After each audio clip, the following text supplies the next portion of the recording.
last is you better say something that makes sense. Otherwise, people are going to ask you questions about, so why did you keep me in this place anyway? Obviously, you can see 2.0 there, and it's one of the is the fact that, but for technology, I probably won't be here today. I know that through the internet and all that, but one of the key problems that technology has had in Nigeria is a problem of stereotypes. I don't know how many people have received this kind of emails recently, but if you haven't, then it probably means you don't have an email address. Or somebody who says to you that my name is Lillian Aski, I'm married to a Nigerian, either a Nigerian man, a Nigerian prince, a Nigerian ex-president, that's the more popular one, and I have a huge sum of 30 million naira, and I'm going to give you 10% if you, and in local parlance we call that Yahoo Yahoo. And unfortunately, while I have a huge problem with anybody who even responds to this email, I think first of all, if you respond to a mail like this, you have either of two problems.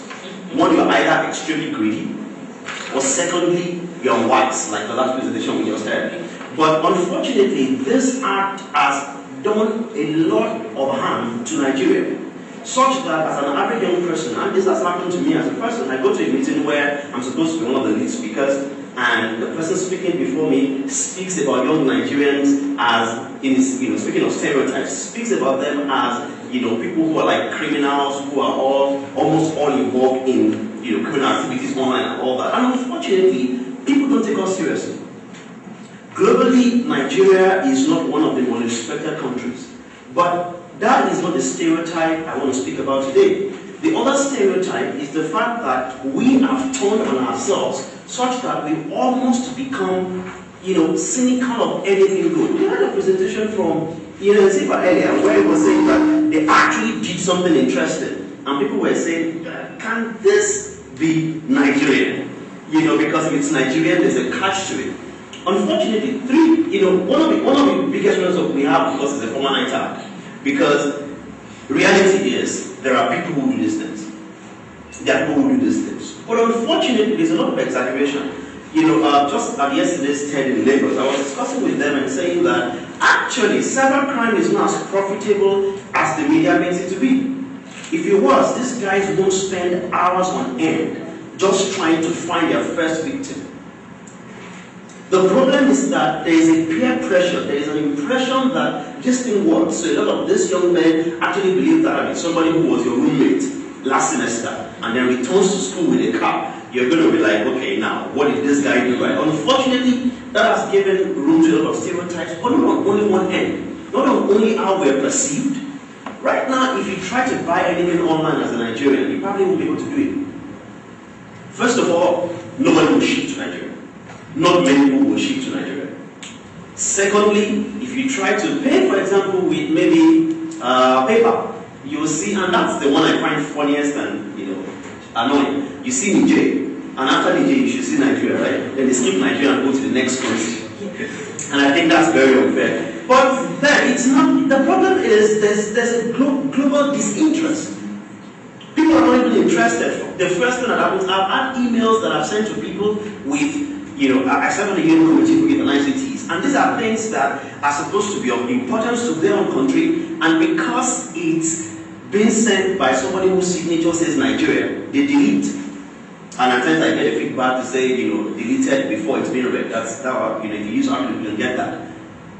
And then I have to reply them again and say, hey, this is for your own interest. And then this, reply back and apologize. Or in a meeting where, I'm also, supposed to speak there, and somebody talks about Nigeria, and then when I come up, and I almost always wear this, I come up and the guy then apologizes to me and says, I'm sorry, I'm not speaking about, your Nigeria, and I'm asking my question, how many Nigerians are there? So unfortunately, there's a Nigeria that people know.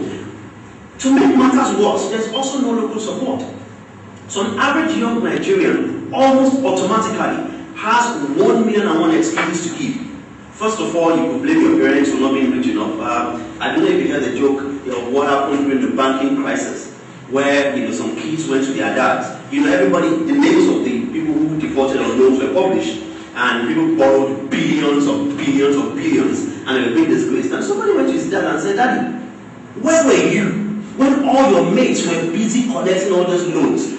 That if I collected those loans, probably I won't be going to this school right now, I'm going to that school. So naturally, there's a temptation to give an excuse, You give the excuse of where I was born into, there's the excuse of the education and saying that we're not learning so well. The in thing, of course, right now, and I see this happening a lot in management circles, is that if you've gone to study abroad and you want to apply for a job in Nigeria, even though you return to Nigeria, you leave your British address or your American address on the CV, so at least the conversation can start a little better.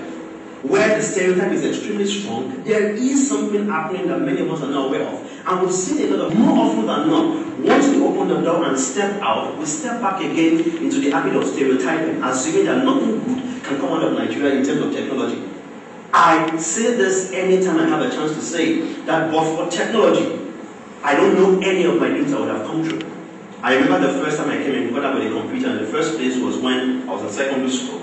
And I probably would have told the story of how my teacher told me then that it was impossible, I could never understand how to use computers. But guess what? When I was invited back into that same school, named with L, when I became IT ambassador for Nigeria, it was the same teacher who gave me vote of thanks. And I stood somewhere there, and he stood there and was pointing and said, when Sessan was in this school, I always knew he would make it. And that was when I told myself the truth, that if either would like it or not, there will always be two different Nigerians, and this is my point. There is a Nigeria where people give excuses and say things don't happen, but there is a second Nigeria that I'm beginning to see. I've been fortunate to get invitations like this over the last few months, particularly interacting with young people, and it's amazing what people are doing. Gone are the days when you could find, consolation in the fact that at least all of us are terrible. Like they say, if it's a land where, of mediocres, people say that, why are you not smart? The guy says, well, I'm not smart, but who else is smart in this room? It is beginning to happen in a situation where people who may not be extremely bright, may not be extremely interesting, but they do one small thing. And guess what? In the midst of mediocrity, any small thing you do that makes sense is actually well celebrated. I always give the example of, if you turn off the lights in this room right now, you can see good for the recording, but it's just going to be for a few seconds. If this was 11 p.m., this room will pitch dark, and then we switch this off.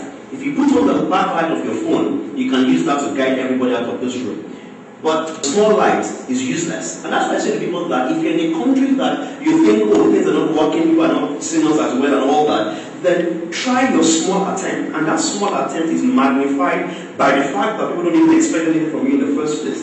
I get, a couple of recognitions from across the world that only happened simply because I got double recognition. First of all, that, you're a young person and you did this. And second recognition is the fact that you are from Nigeria. So what I'm saying is, as a young Nigerian, there's a huge advantage. Things are happening. I put it here to say that from Nigeria to Zungeru, I don't know many of us know where Zungeru is. Okay, some people do. If I ask where Washington DC or where Bristol or where Nice is, a lot of us would know. We don't know our history. I'm involved with this project in Nigeria, and if only for the things I see happening on this project, then I say to every other young Nigerian that you have no excuses. Maybe I should tell you the story of two of these kids. One of them is called Esther. Esther came to me at the beginning of the program and said, I would like to learn about computers. And I could see desire in her eyes, obviously.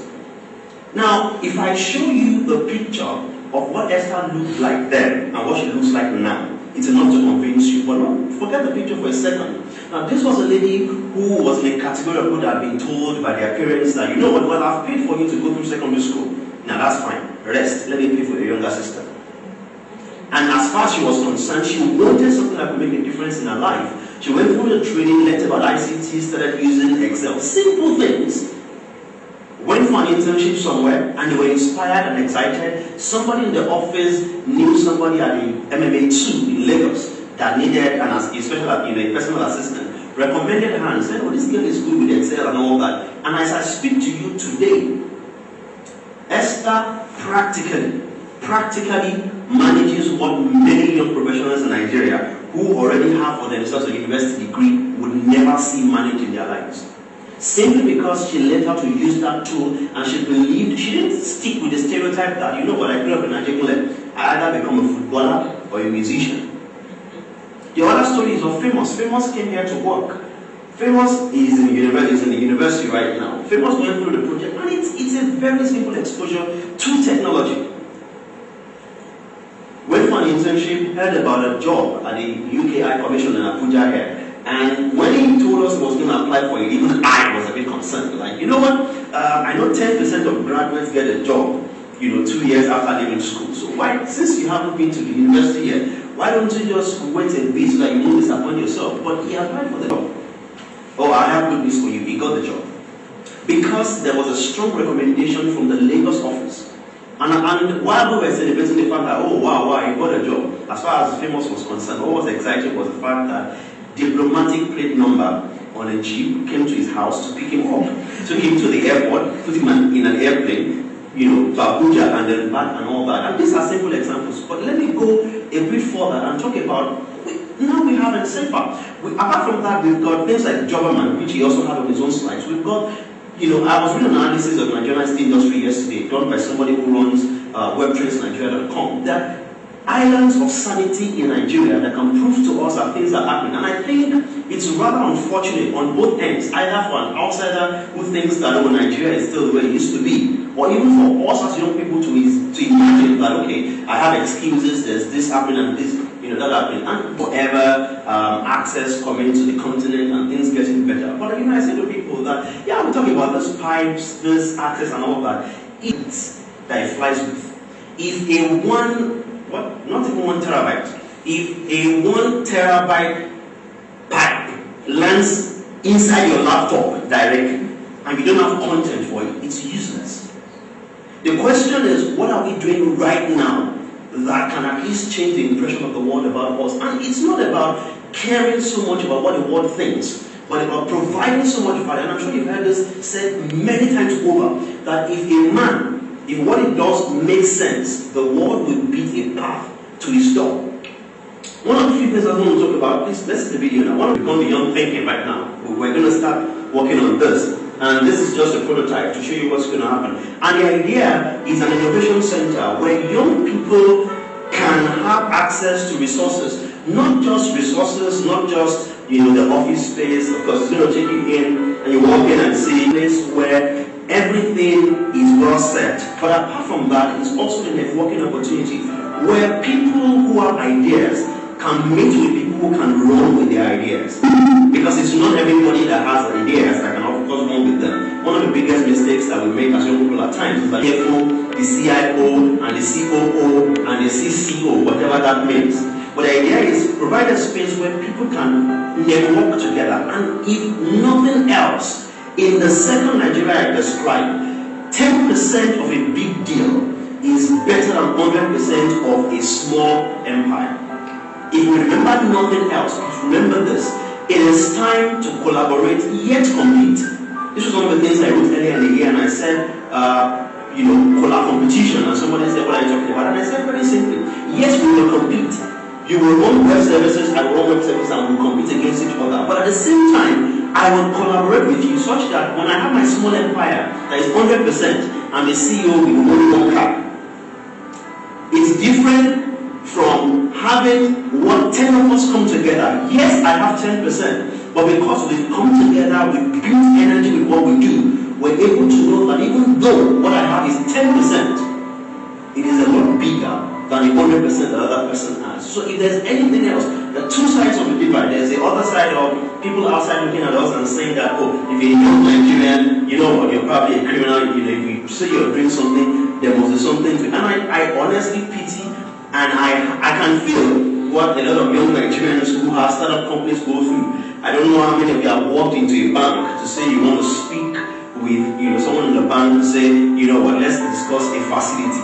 And the first thing the guy behind the desk is thinking is that, which car does this guy want to buy? There is that stereotype on the outside. But what we need to address a lot more is the stereotype from the inside. Earlier we saw talking about his dream and saying that I want this to happen, I want that to happen, I want this to happen. And I'm sure many of our minds were thinking, is this ever going to happen? Is the day ever going to come in Nigeria when you're going to get into your house and pinch the wall and the light comes on without having to put on the generator with all the noise? They were complaining recently about vuvuzelas. during the World Cup and saying Vuvuzelas are too noisy and all that. And I said to people that guess what? If you lived in Nigeria, you would know for a fact that there is nothing noisy about Vuvuzelas because of the generators. Guess what? There's so many things we've gone through as young Nigerians that are actually supposed to be advantages in the sense that you've gone through probably the worst.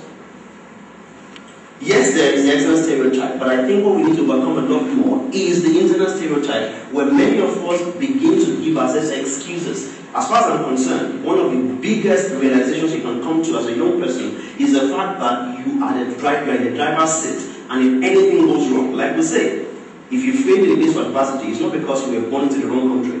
It's not because technology has failed you. It's because your own strength in itself is small. 3 things I always talk about. One is passion. Many of us, unfortunately, have ignored passions. But the other important point, apart from even value, is skills. How much skills do we have to deliver on the things we have? Worry less for now about what the impression is about you. But how much value are you having, such that in the next few weeks, in the next few months, in the next few years, when your name is mentioned, there's something in the middle. And this is the concept I talk about. If you mention a name, for example, like Wole Soyinka right now, you know the middle name is literature. Wole literature Soyinka. If you mention Philip Emeagwali, you know it's Philip Computing Emeagwali. My question to you, what do you do so well that it has become your middle name? So the question is, what is your middle name? In that second Nigeria where there are other people who are not complaining, are you there? And if you're there, what's your middle